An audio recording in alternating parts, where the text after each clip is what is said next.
नमस्कार दोस्तों, the question is what is surrender. Who all can surrender under the UP revenue code 2006। What are the consequences of surrender. पहले तो ये question को समझिए, 3 part में ये क्वेश्चन है कि आपका सरेंडर समर्पण होता क्या है और कौन कौन आपका जो है सरेंडर कर सकते हैं और आपका कॉन्सिक्वेंसेज ऑफ सरेंडर क्या होता है। तो पहले तो मैं इस चीज़ को पूरा क्वेश्चन को समझा देता हूँ क्या होता है। देखिए, सरेंडर एक चीज़ होती है कि आप जो है कोई भी अधिकार है आपका, कोई भी आपका होल्डिंग में इंटरेस्ट है या कोई भी राइट या टाइटल आप रखते हैं, तो वो आप जो है गिव अप कर रहे हो। आप कह रहे हो कि हमें नहीं लेना, ठीक है, या आप इस्तीफ़ा दे रहे हो, आप कह रहे हो कि हाँ हम नहीं लेना चाह रहे इस चीज़, ठीक है। तो आपका वो जो राइट टाइटल इंटरेस्ट है वो आपका जो है एक्सटिंग्विश हो जाएगा जिस डेट से आपने बोला है कि हम लेना नहीं चाह रहे, ठीक है। अब लेना नहीं चाह रहे उसके लिए आपको पता कैसे चलेगा लोगों को कि आप लेना नहीं चाह रहे। तो इसमें एक नोटिस का आपका वो आता है रिक्वायरमेंट कि आपको नोटिस देना पड़ेगा कि आप जो है सरेंडर करना चाह रहे हैं, ठीक है, या आपको इंटीमेशन देना पड़ेगा, ठीक है, कि आप जो है सरेंडर करना चाह रहे हैं। तो पहले आपका लाइन बाय लाइन आपको प्रोसेस समझा रहा हूँ मैं।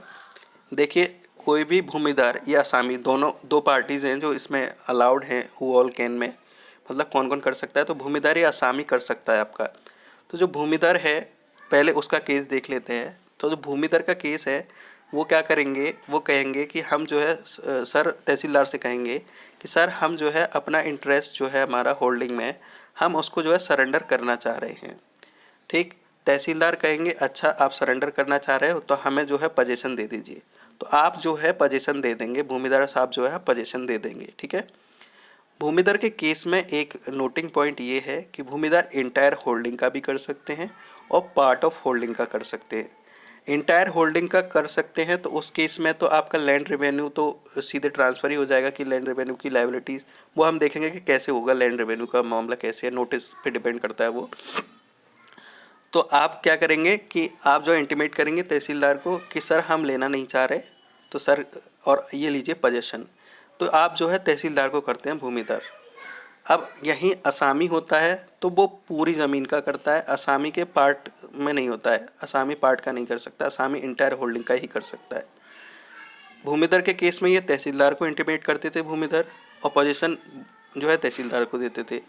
असामी के केस में असामी जिसका भी जिस लैंड होल्डर का आप असामी हो आप उसे इंटीमेट करोगे और पोजीशन उसे दोगे, ठीक है। भूमिधर के केस में नोटिंग पॉइंट मैंने बताया था कि वो पार्ट ऑफ होल्डिंग का भी कर सकते हैं। तो उस पार्ट ऑफ होल्डिंग का जो वो कर रहे हैं, जो ज़मीन वो सरेंडर कर रहे हैं, मान लीजिए 1 बीघा ज़मीन है और आप जो है आधे बीघा ज़मीन देना चाह रहे हो आप, ठीक है। तो जो आधे बीघा आप ज़मीन देना चाह रहे हो सर, तो उसमें क्या होगा कि आधे बीघा ज़मीन आपने दे दी तहसीलदार को, भूमिधर साहब ने। तो उस आधे बीघा ज़मीन का जो भी किराया था, मान लीजिए पूरी भूमि का आता था 1000 रुपये किराया, तो आप सिर्फ 500 रुपये के लिए लायबल हो गए क्योंकि आपने आधी जो भूमि जो है सरेंडर करी है, ठीक। लैंड रेवेन्यू का भी एक अलग मसला है, वो हम देखेंगे।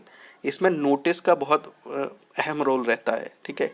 अगर आपने हाफ पार्ट ऑफ होल्डिंग भी करी है, अगर आपने नोटिस नहीं दिया तो आपको पूरी भूमि का पे करना पड़ेगा। वो हम आगे देखेंगे कैसे कैसे क्या होता है। बेसिक यही है कि भूमिदार जो है पूरी होल्डिंग का भी कर सकता है और आधी होल्डिंग का भी कर सकता है। दूसरा पॉइंट, भूमिदार तहसीलदार को इंटीमेट करता है, पोजीशन उसे देता है। असामी के केस में असामी पूरी होल्डिंग का ही कर सकता है और असामी जो है इंटीमेशन उस लैंड होल्डर को देता है जिस लैंड होल्डर के अंडर असामी होता है, ठीक है। और जो है असामी जो है पोजीशन उस लैंड होल्डर को दे देता है। अब इसका इफेक्ट क्या होता है, तीसरा चीज़ इसमें जो पूछी गई है, what are the consequences of surrender. तो आपका क्या होगा, आपको क्या समझ में आ रहा है क्या होगा इसका इफेक्ट। इफेक्ट सिंपली ये होगा कि आपका जो राइट टाइटल इंटरेस्ट था उस भूमि में, उसी डेट से, जिस डेट से आपने ट्रांसफर वो सरेंडर किया है, उस डेट से आपका जो है राइट टाइटल इंटरेस्ट आपका एक्सटिंग्विश हो जाएगा, बीट ऑफ भूमिदार, बीट ऑफ असामी, ठीक। अब देखते हैं इसमें क्या दे रखा है आंसर में, वो देखते हैं। तो what is surrender, who all can surrender under UP revenue code 2006। What are the consequences of surrender, ठीक। अब पढ़ते हैं line by line. Surrender means to give up one's own interest, ठीक है, इन अ होल्डिंग, ठीक। It is a voluntary act of bhumidhar और asami whereby he surrenders his interest in any holding. In ordinary sense, surrender means to give up or resign. When a man surrenders, it altogether snaps the land of succession to the man who surrenders. समझ में आ गई? यानी कि ये कहने का मतलब ये है कि आप जो है सरेंडर मतलब होता है किसी भी भूमि पर आपका राइट को जो है आप अपने इंटरेस्ट को गिव अप कर रहे हैं कि हम नहीं लेना चाह रहे, और ये आपका वॉलेंट्री ऐच्छिक एक्ट होना चाहिए, ऐच्छिक कृत्य होना चाहिए आपका, ये आपके स्वेच्छा से होना चाहिए, आपसे कोई जोर ज़बरदस्ती न कराई गई हो। ठीक है, जो भूमिदार और असामी हैं वो स्वेच्छा से अपनी कहें कि हम जो है अपना इंटरेस्ट सरेंडर कर रहे हैं किसी भी होल्डिंग में। ठीक है, और सामान्यतः सरेंडर मीन होता है गिविंग अप यानी कि देना, या फिर आपका जो है रिजाइन, रिजाइन मतलब इस्तीफ़ा देना, मतलब उस चीज़ से कहना कि हाँ हम नहीं ले रहे। तो जब कोई भी व्यक्ति आपका जो है सरेंडर करता है कोई चीज़, तो उसका जो है जो भी आपका सक्सेशन होगा वो उस व्यक्ति पर चला जाएगा जिसके लिए आप जो है सरेंडर कर रहे हैं। जैसे अब देखते हैं किस किस को किस किस पे वो राइट जो है चला जाता है। तो राइट टू सरेंडर आपका अधिकार किस किस का होता है, ये मैं पहले ही बता चुका हूँ, दो लोगों का होता है, भूमिधर का होता है और असामी का होता है। भूमिधर के केस में आपका सेक्शन 118 है जो कि आपका 118 कहते हैं, और असामी के केस में सेक्शन 119 है, और इसका जो इफेक्ट दे रखा है वो 120 में दे रखा है। तो आपका भूमिधर का पढ़ते हैं सेक्शन 118 क्या कहता है। तो bhumidhar may surrender his interest in any holding by giving an application in writing to the tehsildar intimating his intention to do so, and by giving up possession to him. Surrender may also be made where holding is let out. तो इसका मतलब क्या है आपका कि भूमिदार में यानी कि अपने डिस्क्रिशन पे, अपने स्व विवेक पे, अपनी स्वेच्छा से सरेंडर कर सकता है अपने इंटरेस्ट को किसी भी होल्डिंग में। तो कैसे करेगा, वो तहसीलदार को लिखित में आपका जो है सूचित करेगा, एप्लीकेशन देगा कि सर जो है प्रार्थना पत्र देगा कि हम जो है हमारी जो है इंटेंशन है कि हम जो है ये पोजीशन को गिव अप करना चाह रहे हैं, हम जो है सरेंडर करना चाह रहे हैं पोजीशन को उस होल्डिंग में। ठीक है, तो जो है आपका ये जो है तहसीलदार को इंटीमेशन देना पड़ता है और राइटिंग में देना पड़ता है। Surrender may also be made where holding is let out.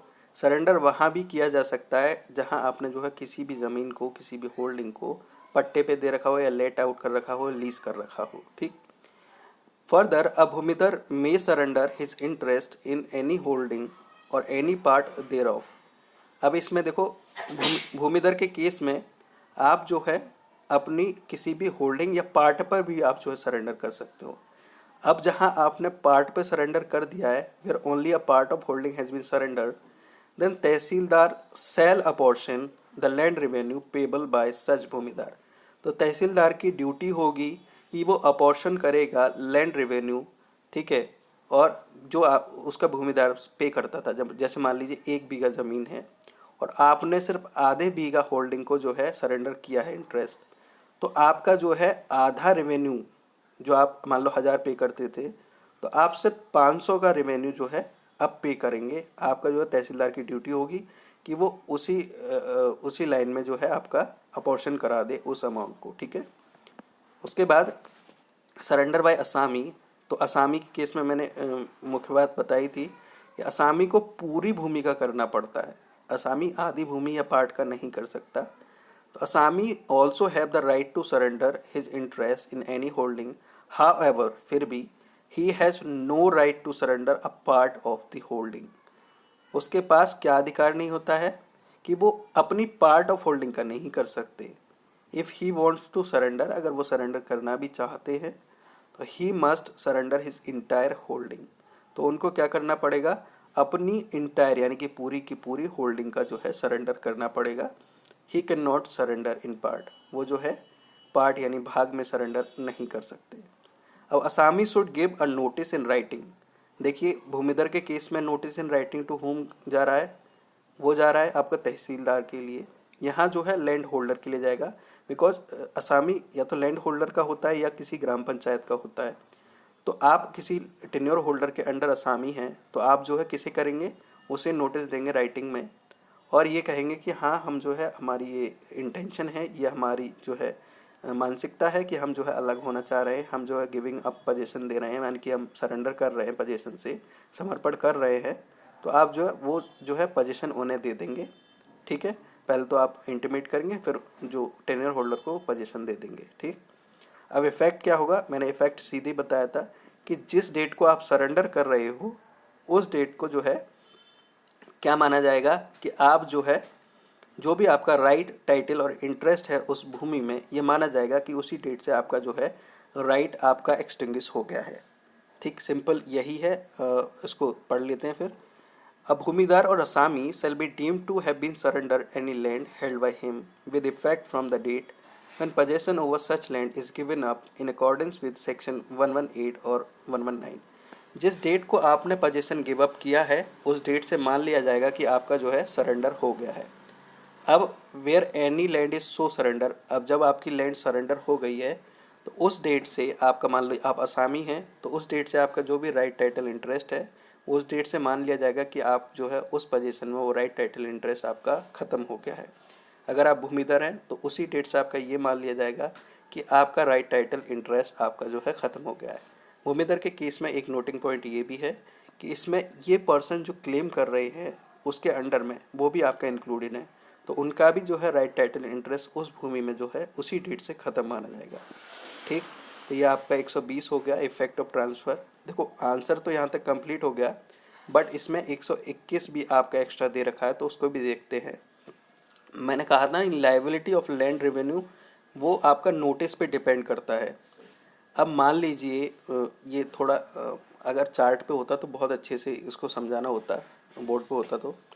ये आप समझिए, जैसे मान लीजिए कोई 1 अप्रैल से पहले आपने सरेंडर किया है। फर्स्ट अप्रैल से आपका जो एग्रीकल्चर, न्यू एग्रीकल्चर ईयर आपका कमेंस करती है। तो 1 अप्रैल से पहले आपने लैंड रेवेन्यू वो जो है ज़मीन को आपने सरेंडर किया है। पहले तो भूमिधर का केस देख लीजिए।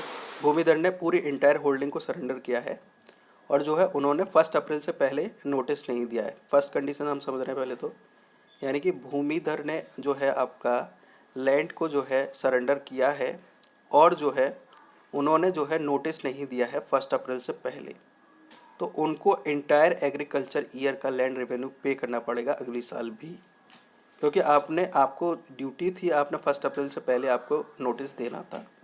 यही अगर मान लो भूमिधर ने, सेकंड कंडीशन ये है, एनी पार्ट ऑफ लैंड मान लो दिया है और लैंड रेवेन्यू आपका जो है आपने नोटिस नहीं दिया है, तो आपकी लायबिलिटी अगले ईयर के लिए भी पूरी रहेगी। यानी कि आपको 1 अप्रैल से पहले नोटिस देना ज़रूरी है।